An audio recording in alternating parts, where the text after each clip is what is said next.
and stories and stories.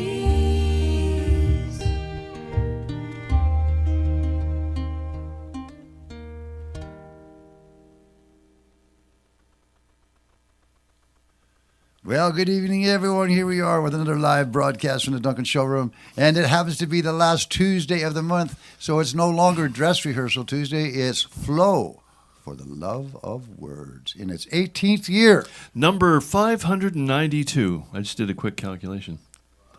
That's not correct, of course. Did you know that 83.8%, I believe. No, it's 81.2% of all statistics are made up on the spot. Right, that's right. I heard that. It's a valid thing. It's a good argument. I think so. How are you, sir? I'm doing fine. That was a great show this afternoon with Chuck McCandless. He is a wonderful man and, great asset to the community. And what I find funny was that we were all very excited about it, that it was number 124, right? Right. And Why? this is like number 8,020. 62. We've been doing this for 18 years. It's amazing. Once a month, and with a few times off. Yep. Summer. Usually. Do we want to do? We're doing storytelling during the 39 days of July. Oh. Just a half hour, like a 45-minute. Yeah. But the storytellers are going to, on their regular time, are going to do. Yes. You're asking if we want to? Where these people never come in the summer, though. They're off camping or doing all that other stuff. We did get a few people show up. It was different. There's the unsuspecting audience that just says, what the hell is this all about? Let's find out. And to that point, there was a lady who came to dance with the belly dancers this year, with the last show we just did, who last year showed up at the 39 Days of July, saw the belly dancing extravaganza and went, in her middle age, I would like to try that. Really? So she went and found out about it, took up lessons, and this year was her first on-stage dance routine. And when I go back and look on the video, you can see where she's like, she's on her edge. But she did it, and she was so thankful that she did it. And that's those little things, like if we could plant a seed that it's okay to speak poetry and spoken word in front of people. Yes. Because that's the whole thing. Everyone says, poetry, that's going to be suck. Radical? Could be radical. Where's Keith tonight? Well, if you guys are in, I'll be in, sure. He said he was coming 2 days ago, but you never know. Well, that's it. He's 2 days ago. He's like 2 days early. He's like the wind, yes. Yes, he is. I see him at Thrifties. You're doing a play here. No, a reading. Yes, it's Diana Braithwaite, famously Diana Braithwaite and Chris Whiteley, two wonderful blues musicians from Toronto who come and stay here in the winter, was a playwright before she got so into music. Really? And yes. Beforehand, she was wow. Well, I don't know how far she went with it, but she did. She used to do that. So this one is one she's written in the last few years, and she came to me last year, and we put together a group of readers just in a living room so she could hear it. And now she's done an edit that she feels is close to ready, and so we're going to perform a stage reading here on the 10th. April the 10th. April the 10th. 7 p.m. So at any one given time, we could collectively find someone's, maybe take one of your books. Oh, yeah. And have other people read and take on the characters or something. Could we not do that? Characters? And find out where it goes? Dialogue? We could all be perimenopausal women. I've been feeling perimenopausal lately. Well, hey, have you seen this man in pantomime? Very and sometimes not in pantomime? Just at home. Just at home. Oh, did you hear about that today? What? Who's the lady who got fired from Homeland, whatever it was? Oh. Nome. Nome? Her husband. Yeah. The one that got cheated on? Yeah. Likes to dress up in women's clothes. You're suggesting that's why she went elsewhere? Well, no, but it was like it's out there. They're showing pictures of it and everything in the messages that he sent. It's like, right. Yeah. Oh my God! No wonder she was doing the mile high. Nothing is sacred anymore, is it? Your whole laundry will be out there. Whoosh. Yeah. Gotta kind of like New Age, eh? Well, good to be here. You wrote a new poem. I do. I wrote it today. We all heard that you did because you talked about it online. I published it online. You did, Yeah. but we haven't actually heard it. No, I'll read it again. Are you? It was a sexual fantasy involving Wilma and Betty Rubble. Do you know the difference between Dubai and Abu Dhabi? No, Well, in Dubai they don't like the Flintstones. they don't. No, where all the people in Abu Dhabi do. Oh. Longevity John, ladies and gentlemen. Yay. That's a good one. Okay, whoa, other way up. This book has 2 directions. Which direction am I going in, though? I don't know. Here, we'll just do this. Oh, here we go. This is an old poem. This was way back in King Lear days, so 1990. And I was hanging out by the beach with a woman and 2 kids. Rolling down these spring roads laughing about trading places and stepping out smiling. You being me, your head on my shoulders, just to get my mind off the winter time. Sitting in the wind at the seaside singing, we hide behind glasses so brightly smiling. As the wind washes up and the waves roll over, still we refuse the winter time. We turn our thoughts and we paint our faces, just to remind us that the human race is still evolving. We've got time, oh yeah. We toss our dreams in the wind together to join on the beach with sand and kin. Who knows what dreams do when you leave them alone? You can bet they're not thinking about wintertime. The child awakes and rises up sleepy, as big kids remember what it's like playing easy, just letting things go and being together as we lift our minds from the wintertime. A guitar sings a haunting ocean verse. If we sing our own songs and love ourselves first, deep and resonant we'll hear it ring as we lift our hearts from the wintertime. Oh, to be held in those doorways laughing, that's the magic of love when it starts returning. You wonder how you lived before the spell took over. You must have been stuck in the wintertime.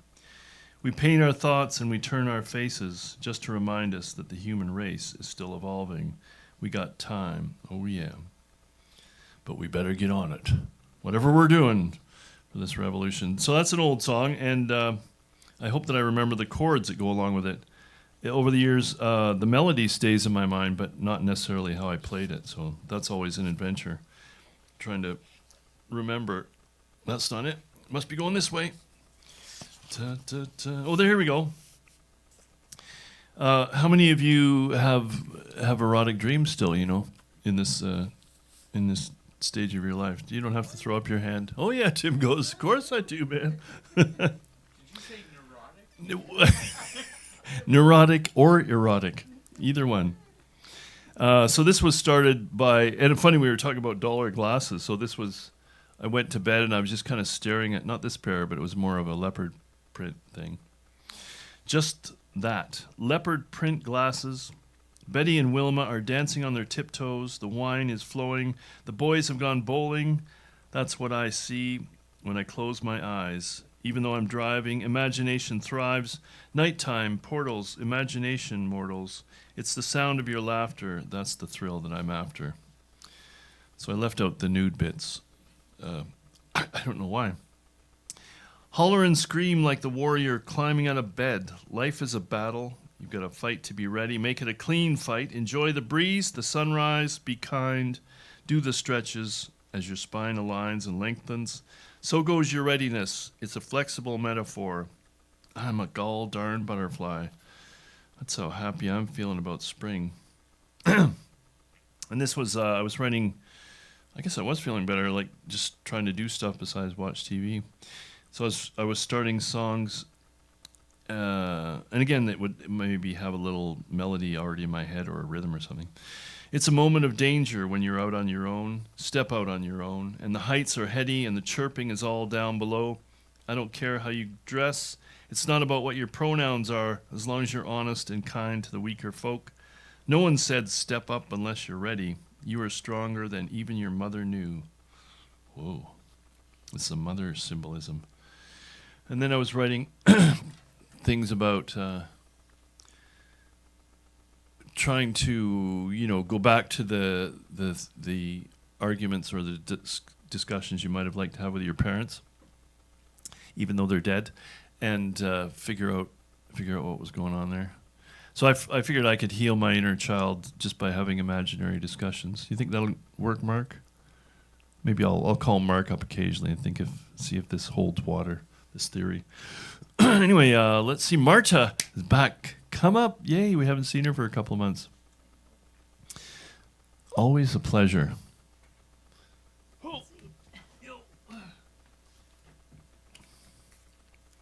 Ta-da-ta-da.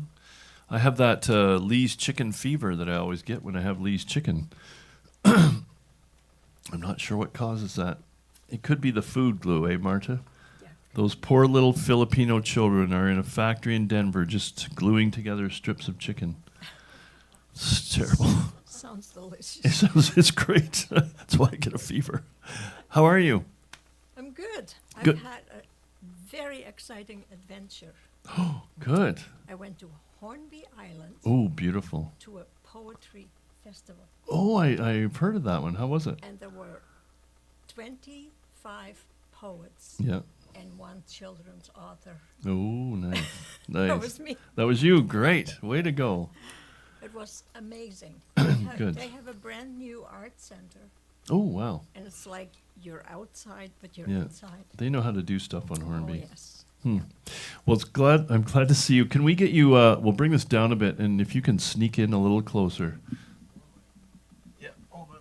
Just bring it a little closer, if I may. Is that okay? Yep. Thank you. Welcome. Get out of your way. We were just talking about as you get older, you reflect more. And as I'm writing my memoir, and I took a memoir writing course, and when I was writing about the fire that happened when I was a child, the instructor said, well, don't tell us that story. Just change your point of view to your 5-year-old self and then relive it. So that's what I've been doing. We lived on a big farm in Friesland. And then we had a big fire. The Frisian word for mom is mem, and dad is heit, and Mrs. is vrouw, and aunt is tante. And if you don't remember those, that's fine. This part is called Too Many Fires. Mother, get up. What? Why? Why is Heit angry? I don't want to get up. It's dark. I'm 5. I want to sleep. I pull the blankets over my head and crawl into my warm cave. Mother! Heit pulls down the blanket, lifts me into his arms. But it's the middle of the night. I don't want to get up. I wiggle, want to get down, but his arms tighten. My body bounces up and down as he runs down the stairs, opens the door into the hallway, and plunks me down, and then disappears into the kitchen. I shield my eyes from the blinding light of the hallway ceiling fixture. I want to cover my ears, but most of all, I want to hide under the covers of my bed and feel safe. Safe from all the people who suddenly have shown up into my house. Safe from the yelling, safe from the light. And once my eyes adjust, I look around to see what's going on. Why are all these strangers in our hallway in the middle of the night yelling, carrying furniture outside? You need to take the baby outside, a man yells. The baby? Which baby? Baby Dirk? Why does our baby need to go outside in the dark? Then I smell smoke. Where does the smoke come from? Yuck. Where's Mem? I don't see her. I want Mem. Mem, I yell. Mem. A hand grabs mine. I look up. It's Frau Swanenburg, our neighbor. Why is she here? She squeezes my hand. I'm taking you to Douwe and Simpje. Your farm is burning. I don't get it. Burning? Fire? Our house? How? She guides me outside, down the stoop, and onto the gravel. I hold on to Frau Swanenburg's hand. Her fingers feel warm, and she pulls me away from the house. Fire. That's why the sky has turned on a big orange light and lights up the whole world around me. A choking smell of smoke fills my nostrils. I cough. My eyes sting. Let's go, she urges. But I have no shoes. I look at the gravel. My feet hurt. We'll go slow, she says. We walk carefully. Sharp stones stab my toes, my soles, my heels. My clothes, I say. My neighbor looks at me. Her face is illuminated by the bright light of the fire, and her face is filled with worries. And I'm wearing my new polka-dotted baby doll pajamas outside. Cars drive down the farm lane, park on the side, and people on bicycles zoom by. A fire truck, lights flashing, sirens screaming, turns toward us from the highway. People, strangers, running to the fire. Why? We run away from it. Let's hurry. Frau Swanenberg's voice sounds anxious. She pulls me onto the grass, a small strip beside the gravel. We stop. I turn around. The sky is aglow in red and orange, and then I see what will be forever engraved in my mind. Huge flames engulf the whole length of the thatched roof. The barn and cow stables are ablaze. I can feel the heat even though we stand away from the burning building. Sparks spew up and shower down. The tallest flames try to reach the sky, followed by plumes of smoke, while more flames creep closer and closer to our living quarters.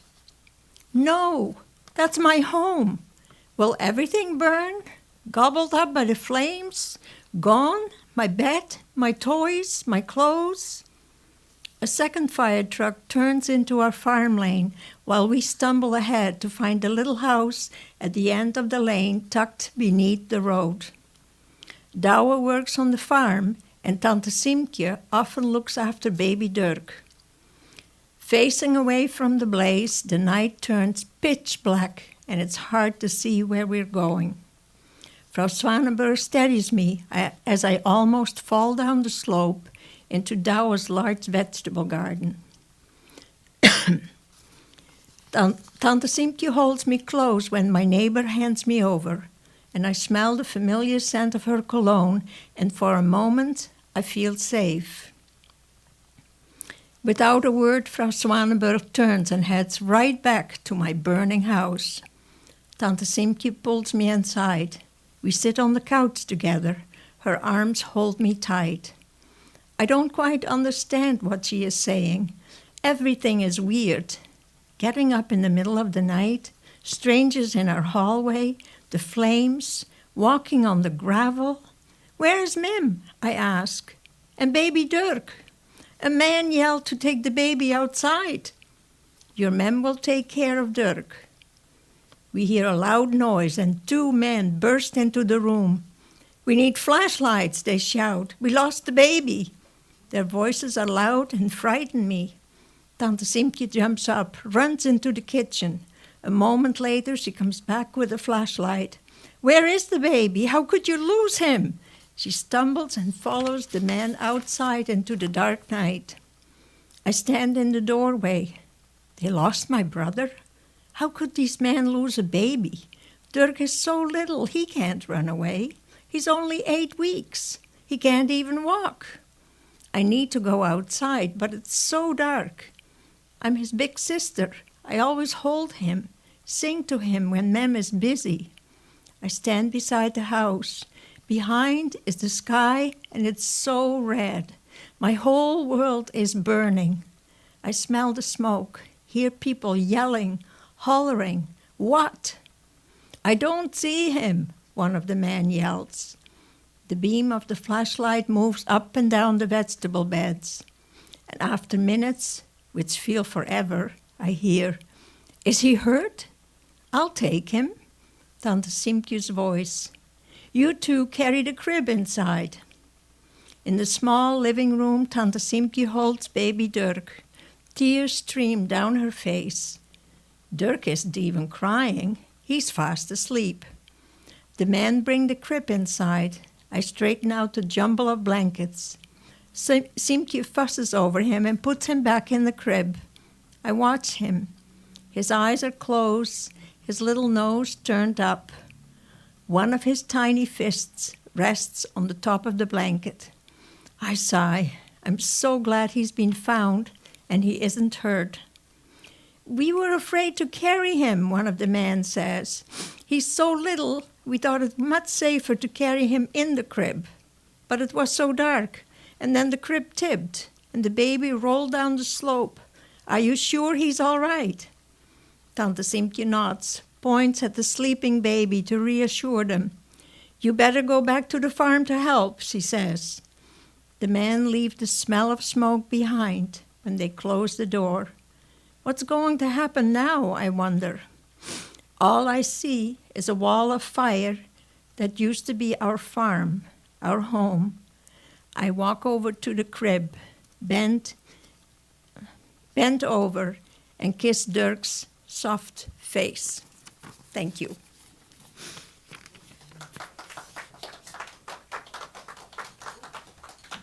Thank you, Martha. And it's a true story. True story, my lord. Oh. V-Ron, come on up here. That's just bizarre, isn't it? I mean, it's almost a bit slapstick that there's furniture going out and then they think of the baby. And then the crib tipping over and him rolling down the hill. My gosh. It's just bizarre. People panicking, though. Anything could. Cabbage Patch babies at the time. Right. I think he was the first. He was the first. Rolling down the slope. Well, I'm glad you all survived. Oh. Speaking of fire, how are you, sir? Oh, good. Good. Yeah. That's good to hear. Are you happy it's spring? You going to plant something this year? Yeah, I planted some potatoes that were sprouting that I found in a cupboard in the kitchen. Right. Then you feel useful and that something will come of it. And I've got garlic coming up. Oh, me too. It's time to top dress. Is that right? You could put more manure on top? I don't know, but that sounds good. Okay. Let's top dressing. Yep. Byron, ladies and gentlemen. Okay. What I noticed lately is that a lot of us are reading song lyrics because, of the poetry that's in the song lyrics. And I've done it myself, and I'm going to do some more tonight. But first, I've got 3 limericks. I've probably read them before, but they are inspired by song lyrics. So here we go. First one is El Paso by Marty Robbins. Okay. In El Paso at Rosa's Cantina, I fell hard for the red-hot Felina. Then I killed some damn fool who thought flirting was cool. Now I'm dead and Fell's got a subpoena. So that's the song encapsulated. And here's my take on Blowing in the Wind by Bob Dylan. From Bob's godlike perspective imperious, 9 overblown queries mysterious. But no answers exist, if that's something you missed. It's just all too long-winded and serious. And this is Eleanor Rigby by the Beatles. Miss L trucked a pig down to Digby, a bloody big pig, not a pygmy. If L fit a pig in the rear of her rig, then how big must Miss Eleanor's rig be? Yeah. Okay. Now I'm gonna read. I'm gonna recite if I can remember. Might work better if I recite. This is These are the lyrics to a song called Remember Me by Bob Bradshaw. And Bob Bradshaw lives in Boston. He was born in Ireland, and he considers himself a failed novelist. He tried that, and it just wasn't a good fit. But he played guitar, so he moved to the United States, got married. I don't know the details, and he went to the Juilliard School of Music quite late in life, at about 50 is my best guess. And now he's got a band and sings and writes songs and so forth. So Remember Me is a song set in the South, and it's about a willow tree. And a lot of songs have been written about willow trees in the South, set in the past. You might be familiar with some of them. So he took a stab at it. Funny I should say that.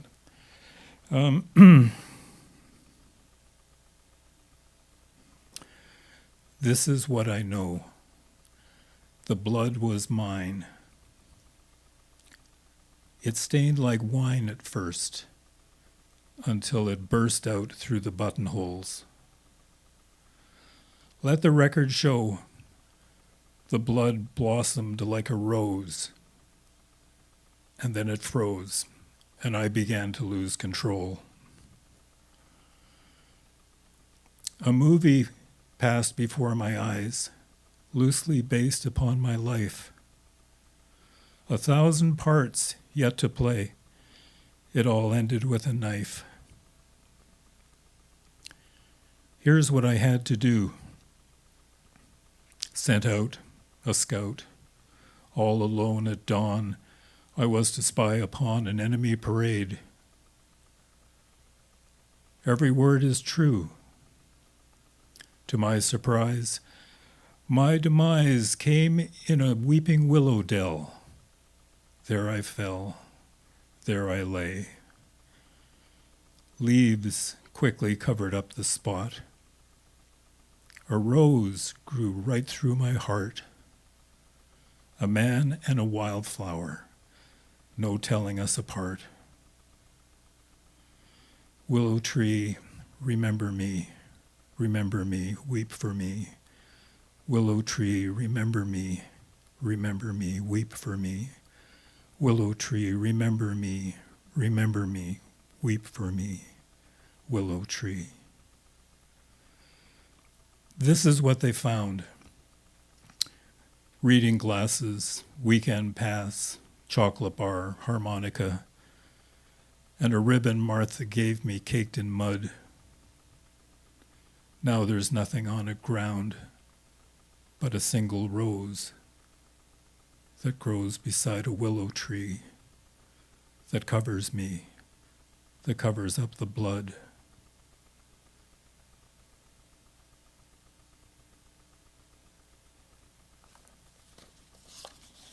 The world keeps turning. Seasons come and go. Winter, spring, summer, fall. The blood-red petals show. Willow tree, remember me, weep for me. Willow tree, remember me, weep for me. Willow tree, remember me, weep for me. Willow tree, remember me, weep for me. Willow tree,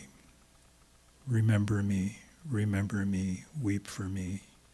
Willow tree, remember me, weep for me. Willow tree, remember me, weep for me. Willow tree.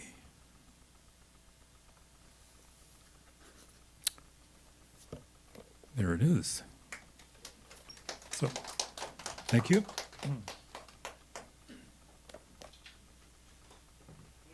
his whole name again? Bob Bradshaw. It's called Willow Tree?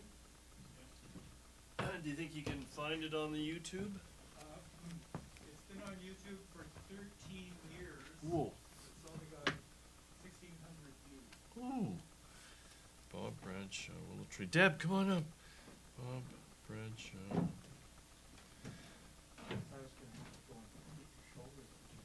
Willow Tree. I have an exciting Bluetooth stereo now that I can play my YouTube songs on.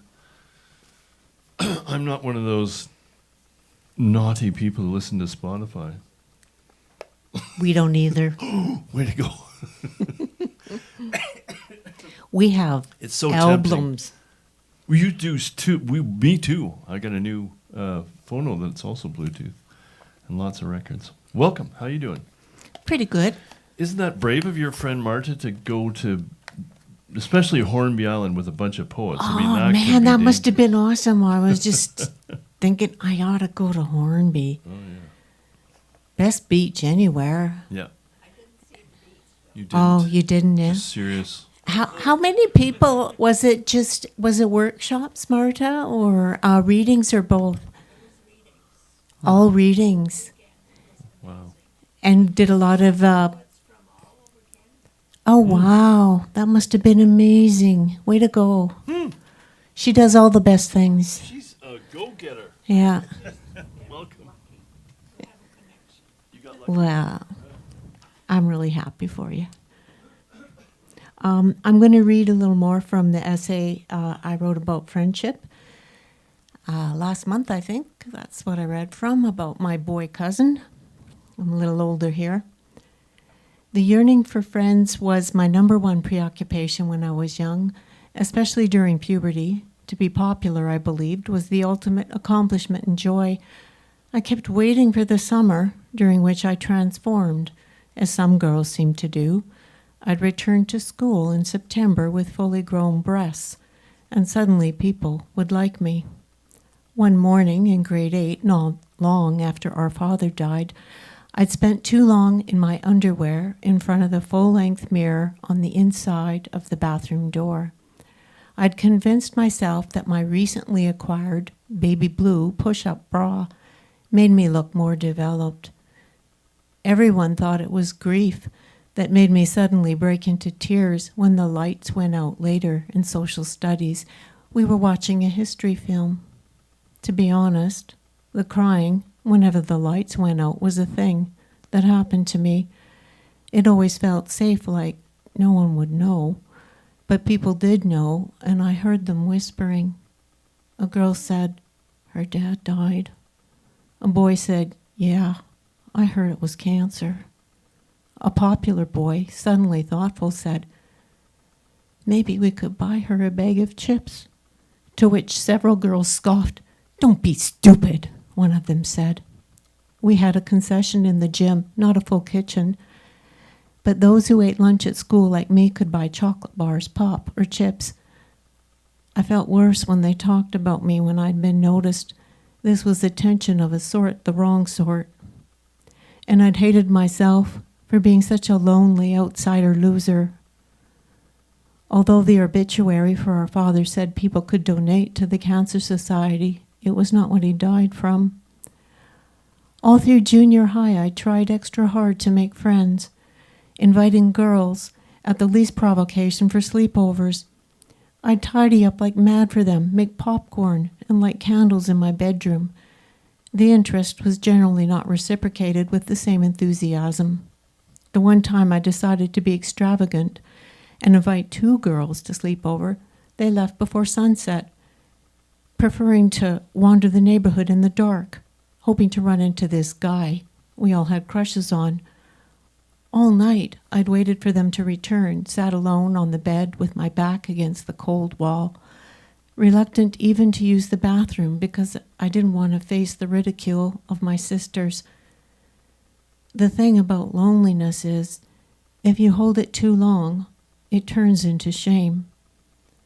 The next morning, I'd scoured the neighborhood looking for them, actually worried they might have gotten in trouble. In a way, I told myself I was responsible for them because I'd invited them to my house, and that's where their parents thought they were. I found them a few blocks from my house. They were returning to pick up their things. giggling, the slightest of the two. She was paper thin, that girl, and she had a massive hickey on her neck, which she showed me. Obviously, they'd found cute guy. They never thought to apologize to me, and I decided to stop inviting either of them to my house. But they did introduce me to another girl who turned out to be a real friend. So something good came from the rejection. You'll know you found a real friend when they want to spend time with you, when they tell you private things and you can trust them. The two of you will keep each other company at your parents' lame New Year's Eve parties. You'll go on long bike rides and spend your babysitting money on small Hawaiian pizzas topped with deliciously gooey, brown-crusted mozzarella.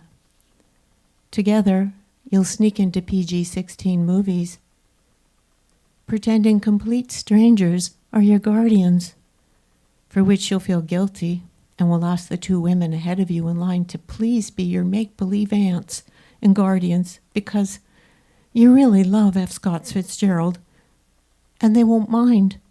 They'll smile at you, these two middle-aged women who are friends themselves. And you'll get to watch Robert Redford in The Great Gatsby, and you'll feel all grown up. My friend told me decades later that ours was her closest childhood friendship. It was the same for me. The boy cousins were great, but she was day-to-day consistent. I will always love remembering how she'd come with my family to the farm. She'd sit facing me in the tippy canoe, both of us wearing raincoats with the hoods up and fastened, although the day's heat was still in the air.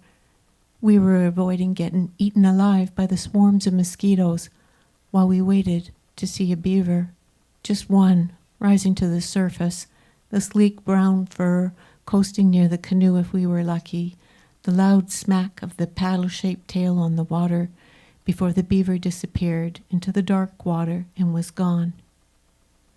That was all the reason we needed for sweating in raincoats and sitting in the canoe until our legs cramped. It's the sharing, isn't it, that makes friendship so satisfying.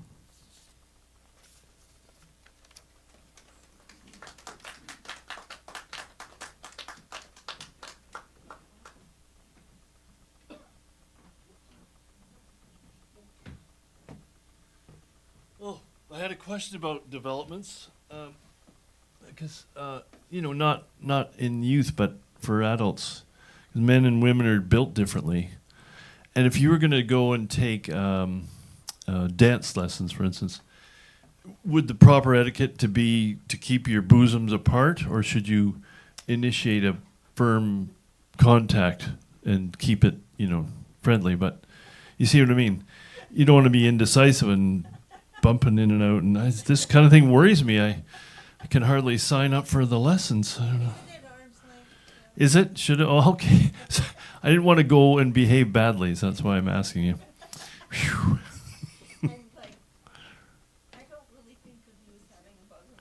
Well, chesticles. Anyway, so I'll know what to do. Oh, there's new people. Come in. Hi. Did you come to read? Oh, you're delivering for Ted. Oh, hi. Did he's probably gone upstairs. That other door that's to the right. He'll be coming down there, or he's going to be there. Gord, did you bring something? That is you, Gord, isn't it? Okay. Do you want to read something? Oh, well, no, that's not the question. The question is, do you want to read something? Yes, other people are up. But it's your turn, sir. Your turn. Okay, arm's length, eh? All right. Well, that question's over. Good flossing, wear clean shoes. A nice crisp shirt, eh, Mark? Latin dancing, you want to go? Ladies. Oh, okay. How are you, sir? Oh, huh. I thought you were talking to him. No, yeah, how are you? Oh, I'm fine. Good, good. Yes. It's good to see you. Good to be here. Have you gone to any more of the Tuesdays when you're playing the guitar? No, Or not for a while? not for a while. Hmm. No. Yeah, you did enjoy that for a bit. For a bit, yes. Yeah. Yes, it did. Might happen again. Oh, yeah, it might do. Good. Well, welcome. Last time I was out, I thought maybe I'll come back and try it, but yeah, okay.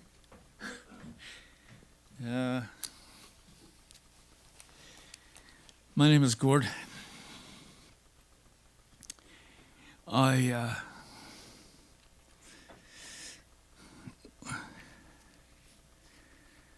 I once had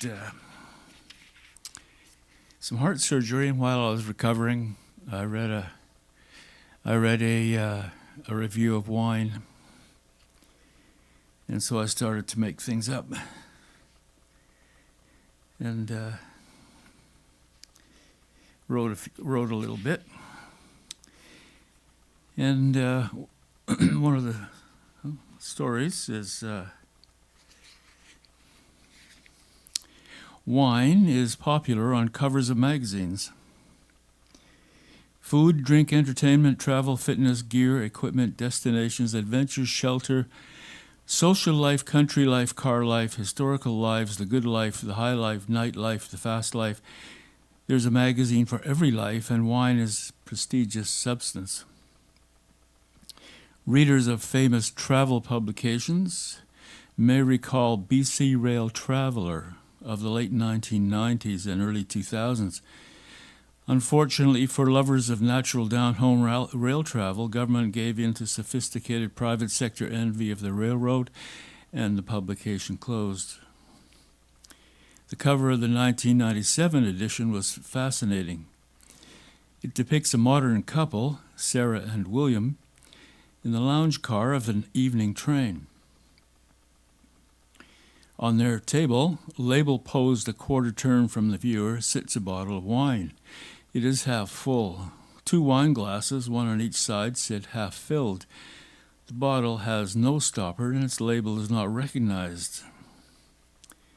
And then, so they're sitting at the table, and there was a story that came from it. William and Sarah share a bottle of wine in the lounge of the last train to Whistler. It will be their last wine together, so she thinks, as they near the resort that prospers by serving those who ski and need to be seen. She has her own plans. On the slopes on Cavern Ridge, Sarah quietly shusses up behind William as he admires the river below and pushes him off the ridge. It is so easy. Time passes. Unknown to her, he is not finished off, but recovers. Friends tell him of her ski seasons. He follows her to Mount Timothy, to Sun Peaks, to Mont Tremblant, to St. to Innsbruck and the Val d'Aosta, narrowly missing her each time as she is living in the moment. He follows her to the ski capitals of Romania, Azerbaijan, and Kazakhstan, to Mount Kosciuszko, and then to the Andes of Chile, where again he misses her by only an hour as she departs for Hawaii and January skiing on the Big Island. William's next flight whisks him to Honolulu. From there, a jitney takes him to Hilo, where at last he finds her in a remote, nearby après-ski cabana bar, sipping a rare imported Alexis Chalet, 1999, their favorite wine.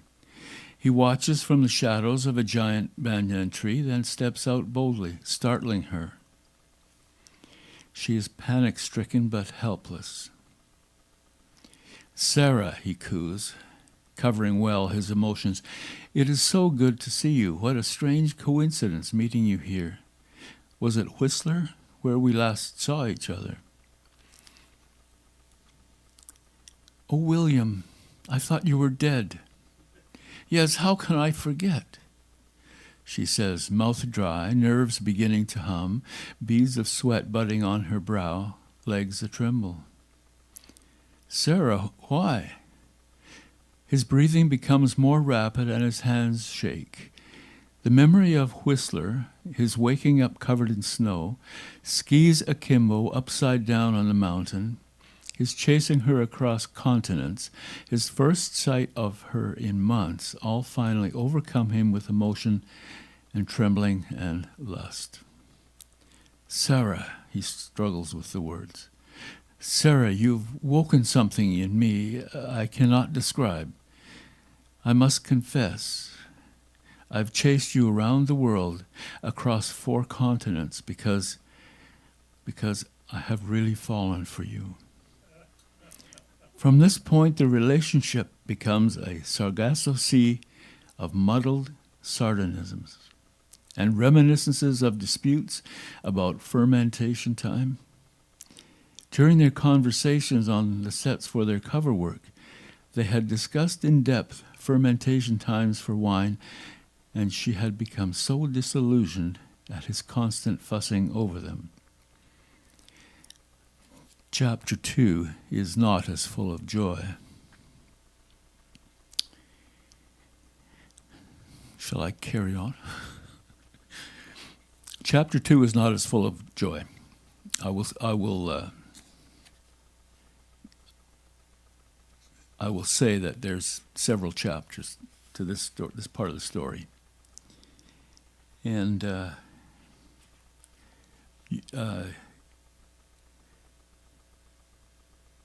I can, since of course, here is one called The Screw Top, Legend or Myth. The screw top is one of man's more remarkable inventions. A turn of the wrist can open the portal to countless pleasures. However, there was once no such thing as a screw top. Legends of wine and its culture abound, and the following is no less a legend in spite of its simple subject and the effects of time. Credit for the invention of the screw top may belong to none other than Gaston Lagerchiere, chief of an exploration crew in the country of the remote Peace River, a region oddly enough not known for vineyards. Lagerchiere developed the technique of running his pocket knife blade or his thumbnail around the neck of an unopened bottle of wine. With a flourish worthy of a prince, he grabbed the top with his hand and twisted off the entire neck. A member of the crew jokingly threw in the comment that Gaston would yell, "Screw that top." This joker often teased Lagerchiere. After the top was off, he would hoist the bottle to his lips and drain out as much wine as he could. Folklore says he also used the same technique with whiskies. Lagerchiere took a break from his customary tradition after almost bleeding to death during a wine tasting marathon at the Fairway Grand Marnier in Paramount Springs. Statisticians and chroniclers of world-famous Canadians, a small, adamant, admired, eclectic bunch, usually add Lagerchiere to their lists. The screw top is an application of a simple machine. The screw is essentially an inclined plane stretched along and around a shaft. One of the earliest recorded applications of the screw was a screw pump for lifting water to irrigate King Sennacherib's hanging gardens in Babylon in the 7th century BC. By the 1st century AD, screws were used in wine presses. By 2000 AD, tax departments had perfected the device. I'll leave that with you.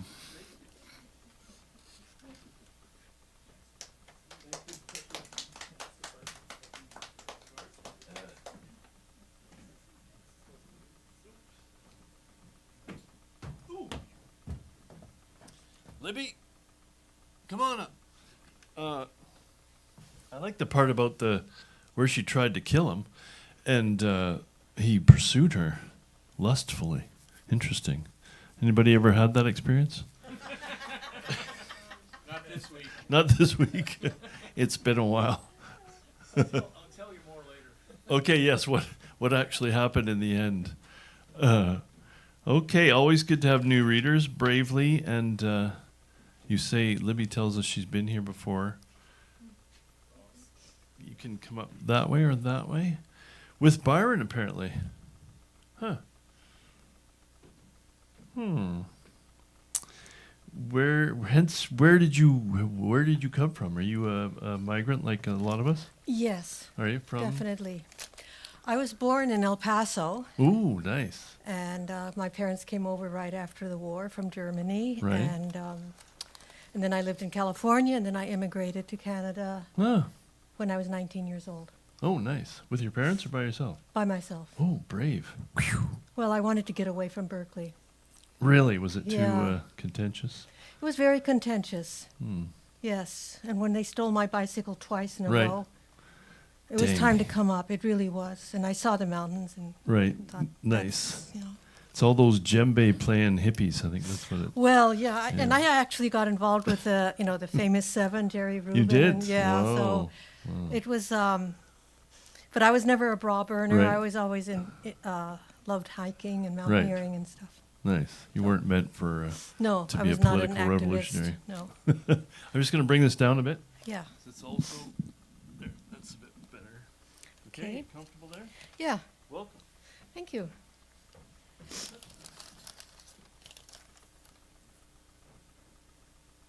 So whenever I get nervous, my nose runs. So yeah, do you have one? I have one in my.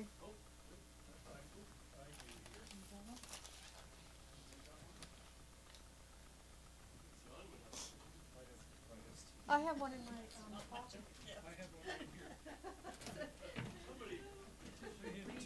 never fails. As soon as I'm slightly nervous, my nose gets stuck. Slowly. Thank you. Okay, so what I'm going to read today is based on. I have had the good fortune to raise 3 crows in my life. And the way what I call the Crow Chronicles evolved was my big brother Dirk and I were discussing a story of where a starling had gone into a vending machine and was taking the quarters out. And the poor owner of the vending machine had no idea what was happening. He thought, who's stealing my quarters? He installed a camera, and it showed the starling going into the and then he dumped all the quarters on top of the roof. So he got all his quarters back, after months and months of anxiety. So I mentioned to Dirk that our crow Igor did similar things, and I told him a few stories, and Dirk said, write about them. So here we go.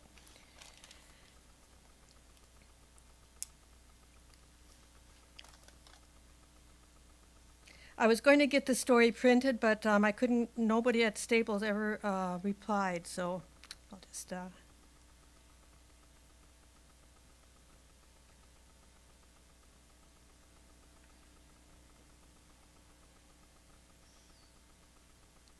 Okay.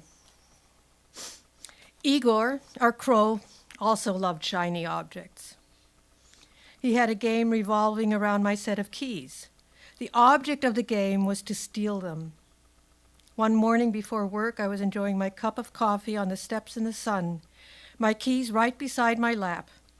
Igor was innocently walking around, pecking at this and pecking at that, acting very innocent and ignoring me completely. He was sort of twiddling his claws. And then suddenly, completely unexpectedly, he dives for my car keys and is flying off with them. I managed to lunge after him and grab his feet. Another time I was coming out to the car, my old Oldsmobile, where my keys were already in the ignition. Igor was in the driver's seat, tugging at the keys.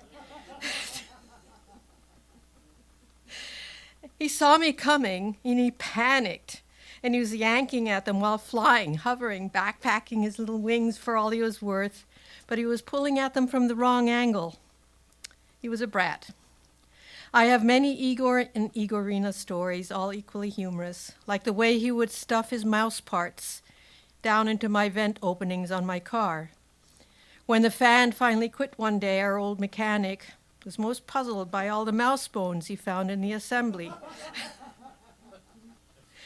Wearing his baseball cap and scratching his head, he said in his drawl, "I just can't figure out how they got there."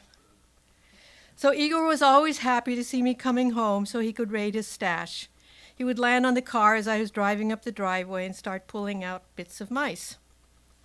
The other day when Sasha and I were walking around the seawall, she said, "You know, Mum, I always thought it was normal to grow up with pet crows, but now I realize how special that was." Igor was a wonderful crow. He was a baby when we found him, helpless on the ground after falling out of his nest in Queen Elizabeth Park. Huge gatherings of crows circled around him and were cawing like crazy. They seemed really upset and appeared as though they were trying to protect him from all the curious humans. They were calling to him and urging him to fly to a tree branch. But poor Igor could not fly. We attempted repeatedly, without success, to place him on a branch, but his toes were incapable of gripping, and the little crow always fluttered to the ground again.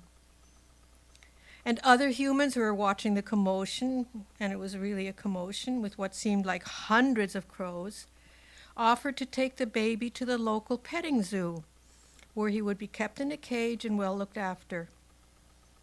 This was unthinkable. So we announced that we were bird experts, and we brought our scruffy little black friend home with us. We then phoned a bird expert friend who told us that cat food soaked in water would nourish the hungry creature. Thus Igor was adopted. And what a cute baby, cawing like crazy, flapping his little wings and squeaking rock, rock, rock, rock every time we stuffed food into his baby mouth. And this we did very often, every hour or so. He had a voracious appetite, and we always wondered how mother crows could cope with such hungry babies. For the first couple of weeks, he lived in the house with us in his little cage, but we encouraged him to wander around outside and practice flying. We enticed him to jump, wings flapping off the picnic table to come to us, and before long he was able to fly a little bit. I remember the first time he was able to fly successfully in a circle around our chicken coop, where we also housed some colorful, fancy pigeons.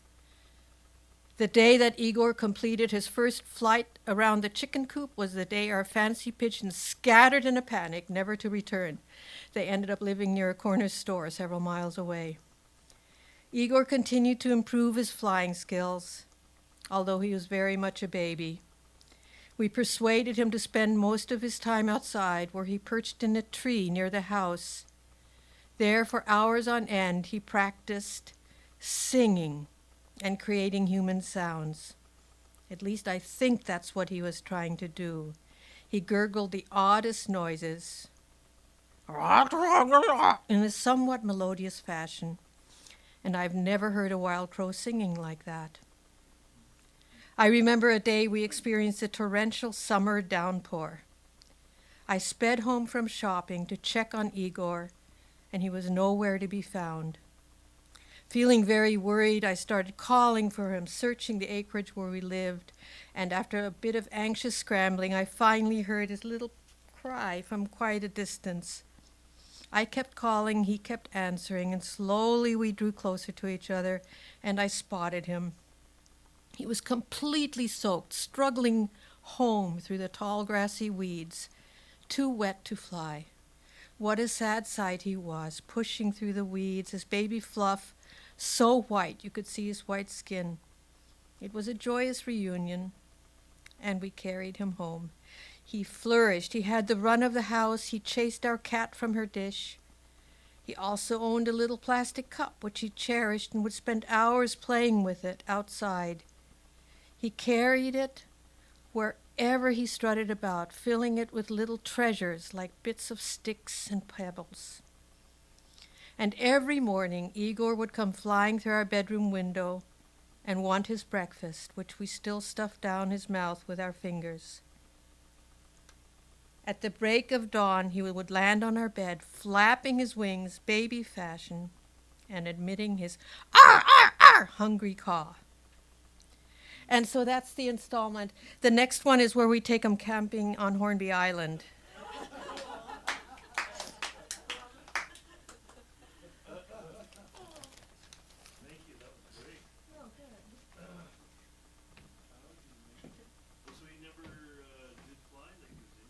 Oh no, he learned to fly. Then on Hornby Island, the next really big adventure is when the wild crows there tried to get him to join them. Oh wow! Yeah, so. Recruitment. We want this tape by Marcus. Marcus. Oh, I remember working at Providence Farm with the mental health crew, and we had a crow hop up the driveway one day, and he hung out with everybody the entire day. He let a couple of people pet him. We thought he was injured. And at the end of the day, he just hopped up on the fence post and flew away. So it was like, oh, he just came to be with us, I guess. That was really sweet. I know a lot of people would love to have a crow. A crow for a pet, I know. Yeah, I including would. myself. Yes. But maybe it's that's not too never late. happened. Never happened. No. Your cat. I can imagine him herding your cat around. Yeah.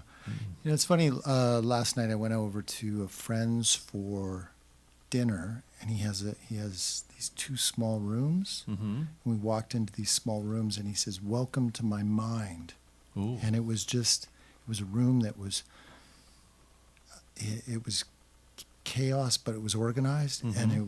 it was everything that's sort of inside his head. It was really Oh. really fascinating.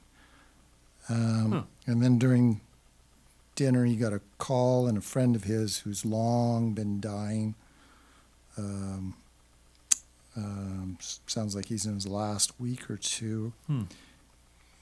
And I was kind of struck by how indifferent I felt, because in my head I was like, "Oh, he's been dying for a long time. Let the fucker go." Let him go. Right? But then on my way here this evening, my friend Claude sends me a picture of himself in hospital, and oh, he looks like shit. Oh. He looks like shit. Like he's probably not long for the world. Hmm. And so all of my indifference sort of, you know, it's funny how you have, you know, two things Mhm. that two different responses Yes. within a matter of sometimes minutes Mm-hmm. and or days. You're closer to Claude as well, though, right? Yeah, Claude. Claude. Yeah, Claude is a lump of dirt. Claude is a lump of dirt. 4 letters. Yeah. Welcome. Yeah, thank you. I read. So it's. I wrote this tonight. Shannon was happy because at least I wrote something. But she was saying, oh, well, it makes your dad sound. This poem that I'm about to read, it's called Advice, and it makes my dad sound like he was some mean prick or something like that. No, it wasn't that at all. My dad ran under the belief system that unless you asked for advice, you weren't receptive to advice. So you wouldn't he wouldn't say anything to you unless you asked him. If you got yourself in trouble and then you went to him, well, hence here we have the poem, Advice. Once Marv told me how I should speak to my wife, and I looked at 82-year-old Marv and asked him, what do you think you would have said if someone offered you advice when you were my age? He said, I would have told him to fuck off. Once Shannon and I were sitting in a therapist's office. Maybe it was the second or third session, and this fellow happened to mention that he was moving to Nanaimo, having just accepted a job there. I suggested that he give it 6 months, see if he likes his job, before selling his house and buying another, and he snapped at me for giving him unsolicited advice. That was the point I determined he was just as smart or stupid as any man, and I'd not be needing his advice either. I am absolutely not interested in anyone's advice. My dad never gave us any, except when we were weakened and asked for his advice. And then he would let us have it right between the balls. So, I was thinking that maybe I would, in a 180 from my own writing. I don't know whether I can do this justice, but when I was in university, one of the things I studied was a writer named H.D. or Hilda Doolittle. She wrote a book called Helen in Egypt. She was a contemporary of all the big names in writing back in the 30s or 40s, I think. So this is from Helen in Egypt, and I just love the way this sounds. So, the potion is not poison. It is not lethe and forgetfulness, but everlasting memory. The glory and the beauty of the ships, the wave that bore them onward, and the shock of hidden shoal. The peril of the rocks, the weary fall of sail, the rope drawn taut. The breathing and breathtaking, climb and fall, mountain and valley, challenging the coast. Drawn near, drawn far, the helmsman's bitter oath to see the goal receding. In the night, everlasting, everlasting, nothingness and lethargy of waiting. O Helen, Helen, demon that thou art, we will be done forever with this charm, this evil philter, this curse of Aphrodite. So they fought, forgetting women, hero to hero, sworn brother and lover, and cursing Helen through eternity. That's all.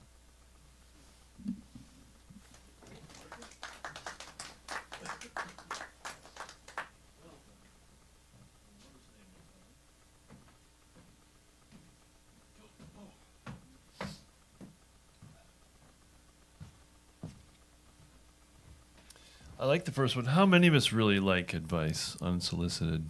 Probably not many of us. It sort of raises more resentment than it does thankfulness, usually, doesn't it?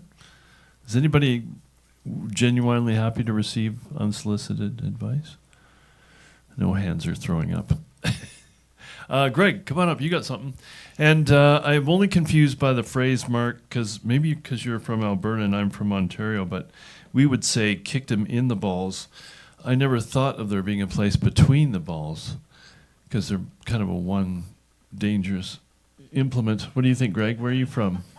Well, I'm from Alberta. What was the phrase that you grew up with? Well, you got kicked in the balls. Well, I don't know. I think you made up a new phrase. That's what it is. I don't know.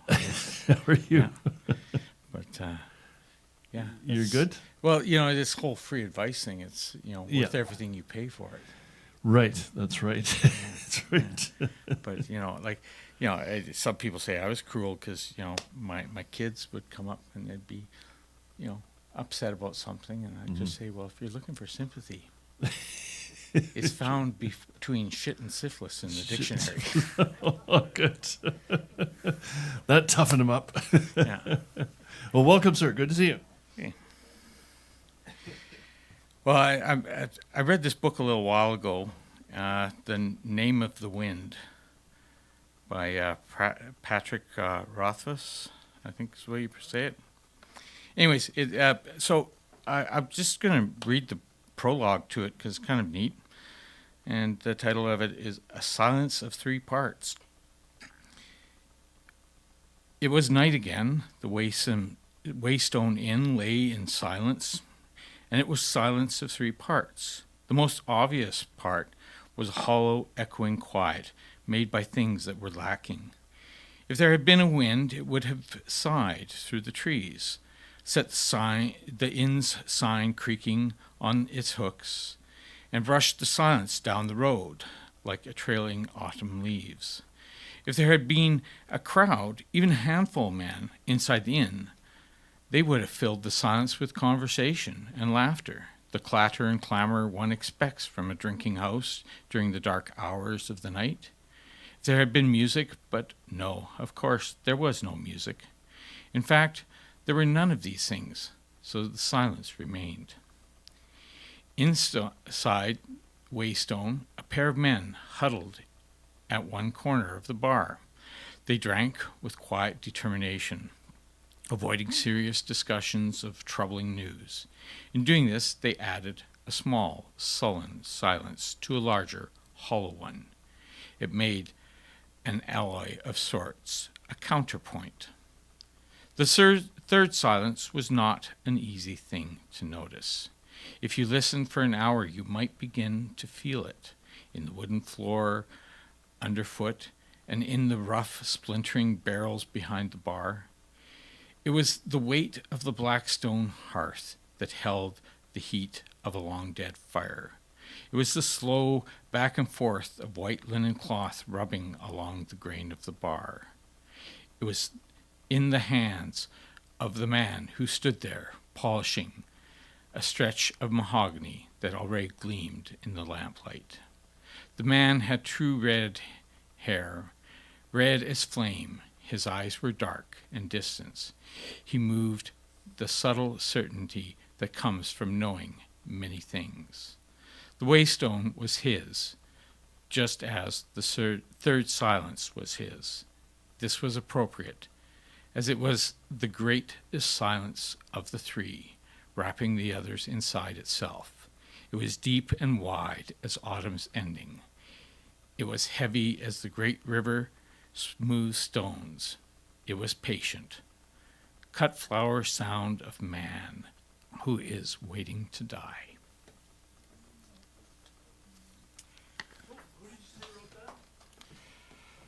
Oh, that Patrick Rothfuss. Yeah, and he had the second book, and the third book's not out yet, and I'm waiting for it. It's almost. I'm trying to think of how to say it. It was sort of like Raiders of the Lost Ark with the magic of. What's the stupid little wizard kid? Harry Potter. Harry Potter. Yeah.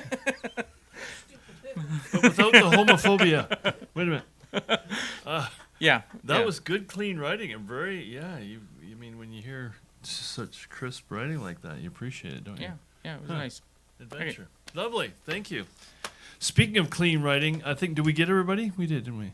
I have to make a public appeal. During the, we read Richard III 3 times before we did our auditions. They were trying to edit the script.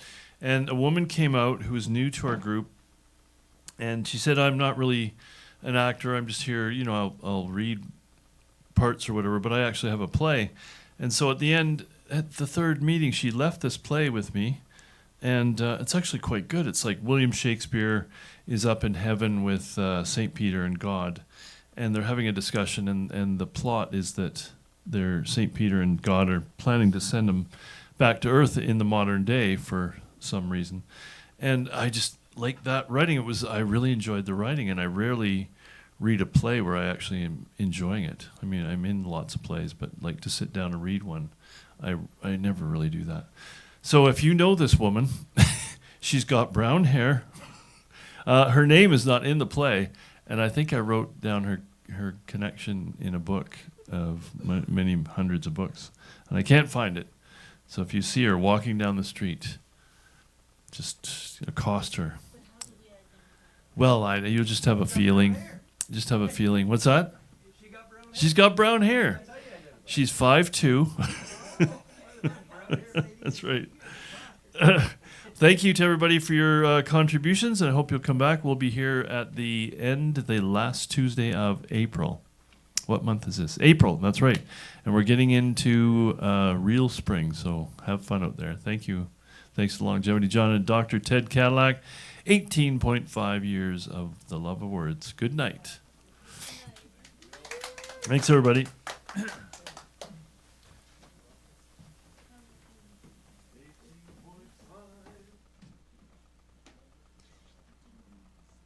Ain't it funny what can come between a woman and a man when their blue skies fade to gray?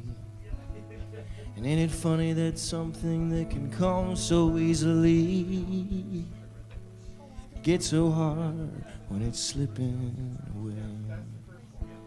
It gets so hard when it's slipping away. It gets so hard when it's slipping away.